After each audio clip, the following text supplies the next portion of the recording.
జై శ్రీరామ్. అందరికీ నమస్కారం. మనకు ఈ 2 రోజుల కింద జరిగిన ఉగాది పండుగ విశిష్టత గురించి మనందరికీ తెలుసు. ఈ ఉగాది విశిష్టత, ఈ ఉగాదిని ఎవరు జరుపుకోవాలంటే, ఇది ఉగాది కేవలం హిందువులకు సంబంధించిన పండుగ. ఉగాది హిందువులు చేసుకుంటారు. సనాతన ధర్మాన్ని, హైందవ సంస్కృతిని, హైందవ ధర్మాన్ని నమ్మే హిందూ బంధువులు చేసుకునే పండగ ఉగాది పండగ. అవునా కాదా? అంతేనా కాదా? మరి ఈ ఉగాది పండగ ఎవరు జరుపుతారు కరీంనగర్లో అంటే, కరీంనగర్లో ఒక వర్గం వారు, హిందువులు కాదు, వేరే వర్గానికి చెందిన వ్యక్తులు, వాళ్ళకు సంబంధించిన హోటల్స్లు, రెస్టారెంట్లు, షాపింగ్ మాల్స్లు, కిరాణా షాపులు, ఇతర వర్తక వ్యాపార వాణిజ్య సముదాయాలు ఎవరికైతే వేరే వర్గాల వాళ్ళకైతే ఇవైతే ఉన్నాయో, ఇప్పుడు నేను చెప్పినవి బిర్యానీ సెంటర్లు, జ్యువెలరీ షాపులు, రెస్టారెంట్లు, బట్టల షాపులు, ఇట్లా వీటిలలో ఉగాది పచ్చడి చేసి వాళ్ళ ఇంట్లే ఎవరు తినిపించారు, దాంట్లో పనిచేసే హిందువులైన మహిళలకు, హిందూ పురుషులకు ఆ ఉగాది పచ్చడి ఇచ్చి, ఆ ఉగాది పచ్చడిలో ఒక విషయాన్ని కలిపిర్రు. ఎందుకు కలిపిర్రు ఆ విషయం అంటే, హిందూ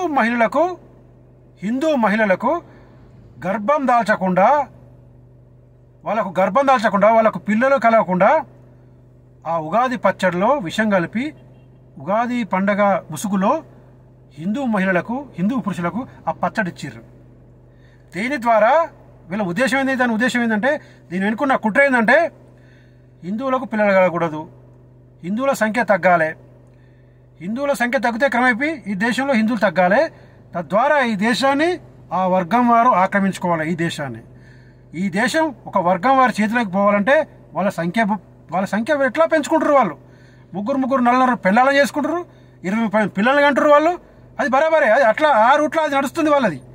ఇంకో రూట్లో మన హిందూ మహిళలకు గర్భస్రావం కలిగే విషయాన్ని కలపాలి. హిందువుల సంఖ్యను తగ్గియాలంటే ఇట్లాంటి మన హిందువులకు సంబంధించిన పండుగలు వచ్చినప్పుడు, దసరా వచ్చినా, సంక్రాంతి వచ్చినా, ఉగాది వచ్చినా, వాళ్ళ వర్తక వ్యాపార సముదాయాలలో మళ్ళా మత సామరస్యాన్ని చాటుకుంటున్నామని వాళ్ళకు పేరు వచ్చే విధంగా, మేము మత సామరస్యబద్ధంగా మీ పండుగను మేము జరుపుతున్నామని వాళ్ళకి పేరు రావాలి. మళ్ళీ ఆ ముసుగులో అటు పేరు తెచ్చుకోవాలి, ఇటు హిందువుల సంఖ్య తగ్గియాలి. అంటే ఇక్కడ ఒక్క దెబ్బకు 2 పిట్టలు. ఇక్కడ బ్యాంచ్ వాళ్ళ తెలుగు ఎట్లుంది? ఇక్కడ ఒక దెబ్బకు 2 పిట్టలు. అటు పేరు తెచ్చుకోవాలి, మంచి పేరు, ఇటు హిందువులకు పిల్లలు కలగకుండా కుట్ర చేయాలి. ఆ ముసుగులో పచ్చడి ముసుగులో విషాన్ని నింపుతారు. విషాన్ని నింపి ఆ హిందూ మహిళలకే తాగిస్తారు. వాళ్ళ దగ్గర పనిచేస్తున్న సిబ్బంది, స్టాఫ్, ఆ మహిళలకు ఉగాది పచ్చడి ఇచ్చి దానిలో విషయం కలుపుతారు. వీళ్ళకి తెలియదు, వీళ్ళు తాగుతారు. తాగిన తర్వాత ఏమవుతుంది? వీళ్ళకి పిల్లలు గారు, వీళ్ళకి వచ్చే జీతం ఏమవుతుంది? వీళ్ళు మళ్ళీ పిల్లలు అయితే హాస్పిటల్ చుట్టూ తిరగాలి. ఈ హాస్పిటల్లో చుట్టూ తిరిగితే వీళ్ళకి వచ్చే జీతం అంతా హాస్పిటల్కి తగిలేయాలి. వేలు లక్షలు పిల్లలు కలుగుతారని చెప్పి డాక్టర్ చుట్టూ తిరగాలి, హాస్పిటల్ లక్షలు తగిలేయాలి. అయినా పిల్లలు కారు. మళ్ళీ ఇల్లు గడవడానికి అప్పు చేయాలి. ఇల్లు గడవడానికి, పిల్లల్ని చదవడానికి, ఇంటి కుటుంబాన్ని పోషించడానికి, నెల ఇల్లు గడవడానికి, రోగాలకు నొప్పులు మళ్ళీ ఏం చేయాలి? మళ్ళీ అప్పు చేయాలి. వచ్చే జీతం హాస్పిటల్ తగిలేయాలి. ఇట్లా మన హిందువులను ఆర్థికంగా దెబ్బతీస్తుర్రు, అటు పిల్లలు కలగకుండా చేస్తుర్రు, మొత్తం హిందువులను నాశనం చేస్తుర్రు.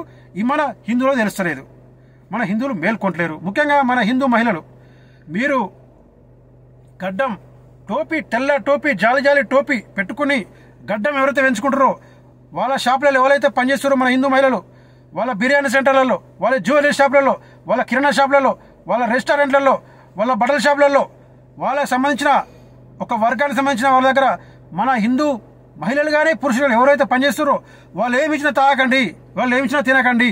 దాంట్లో పచ్చడి రూపంలో విషయాన్ని కలుపుతుర్రు, బిర్యానీలో టాబ్లెట్ కలుపుతుర్రు, కలిపి మీకు తినిపిస్తుర్రు. మీ పిచ్చి మొహాలు, ఎర్రి మొహాలు, మీరు ఏదో వాళ్ళ ప్రేమతో ఇస్తారు అనుకుని మీరు తింటుర్రు. మీ కడుపులో ఇంత కాయగాసే అవకాశం లేదు. ఇక గుడ్డోళ్ళు అవుతారు మీరు, గుడ్డోళ్ళే. మీకు తెలియదు, ఇక తెలుస్తుంది మీకు. మేము నోరు బారుకొని చెప్తున్నాం మీకు. దయచేసి మీరు వాళ్ళు ఏమిచ్చినా తినకండి, ఏమిచ్చినా తాకండి. ఒక కుట్ర జరుగుతుంది దేశం అంతా, ముఖ్యంగా కరీంనగర్లో బాగా జరుగుతుంది. హిందువుల సంఖ్య తగ్గేయడానికి ఒక వర్గం వారు తీవ్రమైన కుట్ర చేస్తుర్రు. విషాన్ని కలిపి మీకు ఇస్తుర్రు. నవ్వుకుంటా మళ్ళా మంచి నవ్వు ముఖం పెట్టుకుని ఇస్తుర్రు. మీరు ఎర్రోళ్ళై తాగుతుర్రు. వద్దు. మీరు వాళ్ళ దగ్గర పనిచేసినా బాగానే బంద్ చేయరి. ఒక వర్గం వాళ్ళ దగ్గర గడ్డాలు పెంచుకొని టోపులు పెట్టుకునే వాళ్ళ దగ్గర బంద్ చేయరి. బయట కూలి పని చేసుకునే మంచిదే, కానీ మీ కుటుంబాలు బాగుంటాయి. వాళ్ళ దగ్గర పనిచేస్తే వాళ్ళు ఇచ్చే జీతం మళ్ళా హాస్పిటల్ పడి తగిలేస్తుర్రు. మీ మీద విష ప్రయోగం జరుగుతుంది. వాళ్ళ దగ్గర పనిచేయడం బంద్ చేయండి. ఒక వర్గం వాళ్ళ దగ్గర వర్తక వ్యాపార సముదాయాలలో పనిచేయడం మానేయండి దయచేసి. హిందూ మహిళలు, హిందూ పురుషులు, చాలా తీవ్రమైన కుట్ర జరుగుతుంది. ఈ దేశంలో హిందువులపై పెద్ద ఎత్తున కుట్ర జరుగుతుంది. అర్థం చేసుకుంటారని ఆశిస్తున్నా. జై శ్రీరామ్. మీ సుధాకర్ పటేల్.